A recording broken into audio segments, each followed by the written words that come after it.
નમસ્તે દર્શક મિત્રો, કેમ છો? કોહલી ખબર ન્યૂઝમાં આપનું હાર્દિક સ્વાગત છે. નર્મદાના ફલક ઉપર પોષણની પતંગ ઉડાડતા મહિલા અને બાળ કલ્યાણ મંત્રી ભાનુબેન બાબરિયા.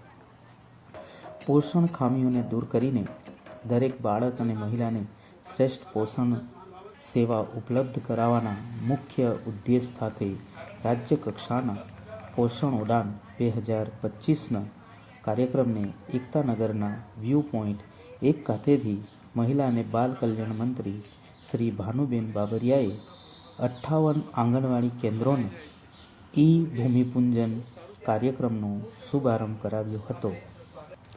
પોષણ ઉડાન અંતર્ગત મંત્રી શ્રી બાબરિયાએ પોષણની સાથે બાળ શિક્ષણ પર ભાર મૂકતા કહ્યું, આજે વાલીઓની સાથે આંગણવાડી કાર્યકર બહેનો માતા જશોદા બનીને આંગણવાડી કેન્દ્રોમાં આવતા બાળકોને ગમ્મત સાથે જ્ઞાન પીરસીને બાળકોમાં પડેલી છુપી શક્તિઓને સુપરે બહાર લાવીને તેમની સમજશક્તિનો વિકાસ કરી રહી છે.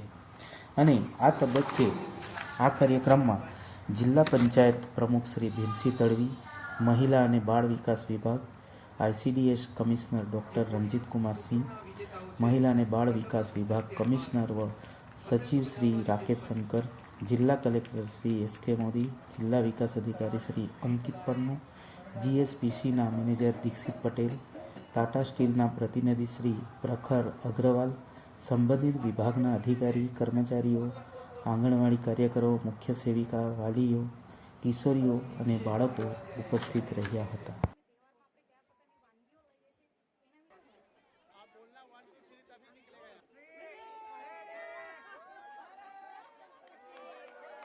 બાળકો આપણે જોરદાર તાલી પાડીએ.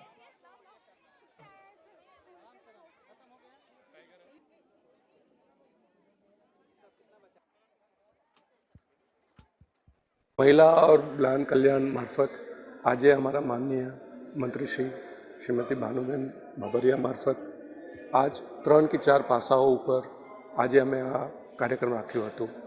એક હતું કે આજે અમે પોષણ ઉડાન, ખાસ કરીને જ્યારે આપણે સંક્રાંતિની વાત કરીએ છીએ અને એને આપણે એક ઉત્સવ અને સાથે અને ઉત્તરાયણમાં જે આપણે જુદા જુદા વાનગીઓ જે આપણે પારંપરિક રીતે આપણે જે લઈએ છીએ એ આપણા આંગણવાડીમાં જે આપણા માતાઓ, બહેનો અને બાળકો સુધી પહોંચે, સાથે પતંગના મારફત એમના જે માનસિક વિકાસ થાય એ પતંગ બનાવે, એના ઉપર સૂત્રો લખે અને એના ઉપર એક ગેમ્સના મારફત એમને પોષણનું જે મેસેજ છે અમારા જે લાભાર્થીઓ છે એમને મળે, એના માટે આજે એક બહુ સારી પહેલ અમે પોષણ ઉડાન 2025 શરૂ કરી. અને અમે એ પણ અપીલ કરીએ છીએ કે જે સિવિલ સોસાયટી છે, જે સારા NGOs છે, જે કમ્યુનિટીમાં લોકો કામ કરે છે, આ પ્રોગ્રામ સાથે જોડાય અને જે પોષણનું જે જનજાગૃતિ છે, જે લોક અભિયાન છે, એમાં બધા સહભાગી થાય. એક બીજો આજે અભિગમ લેવામાં આવ્યું છે જે આંગણવાડીઓ બનાવવા માટે બહુ જરૂરી છે. નવી ટેકનિક જેટલે આપણે અનકન્વેન્શનલ ટેકનોલોજીથી ઝડપથી જે આંગણવાડી બનાવવાનું છે, એના 58 આંગણવાડીનું આજે ખાતમુહૂર્ત અમે કર્યા છે. તો એના માટે પણ આજનો દિવસ ખૂબ વિશેષ છે. આવનારા દિવસોમાં હજારોની સંખ્યામાં અમે આ આંગણવાડીઓ બનાવવા જઈ રહ્યા છીએ, પણ એનું શરૂઆત આજે અમે આ ખાતમુહૂર્તથી કરી ચૂક્યા છે માનનીય મંત્રીશ્રીના હસ્તક.